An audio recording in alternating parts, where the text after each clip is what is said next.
नमस्ते, जय हिंद। कुछ एक प्रश्न आए हैं मेरे पास समयमान के लिए।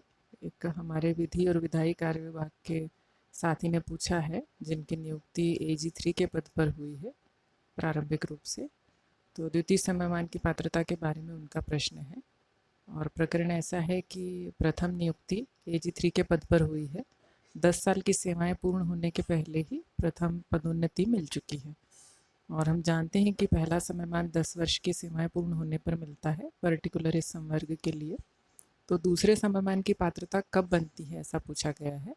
तो जहां हम दूसरे समयमान की पात्रता की बात करते हैं, तो हमें मालूम है कि 20 वर्ष की सेवाएं पूर्ण होने पर इसमें पात्रता होती है।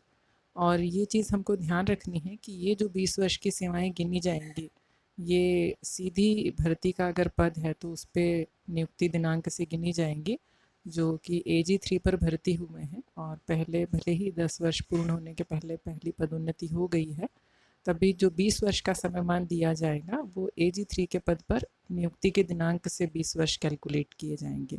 और उसके बाद ये समयमान दूसरे समयमान की पात्रता बनती है, यदि इस बीच कोई पदोन्नति नहीं होती है। तो आशा है अगर आपके मन में भी कोई इसी प्रकार का प्रश्न है तो आपको उसका उत्तर मिला होगा।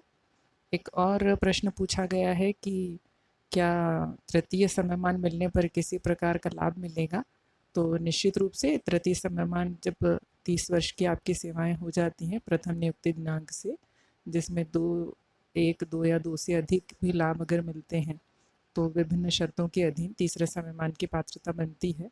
और अभी वर्तमान में बात करेंगे 7वें वेतनमान की, तो पदोन्नति और समयमान दोनों के लिए ही एक जैसा फिक्सेशन है।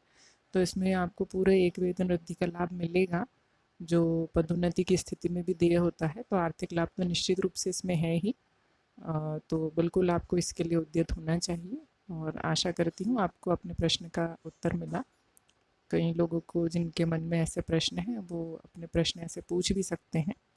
और अगले वीडियो में हम यात्रा भत्ता के संबंध में कुछ प्रश्नों पर चर्चा करेंगे। धन्यवाद।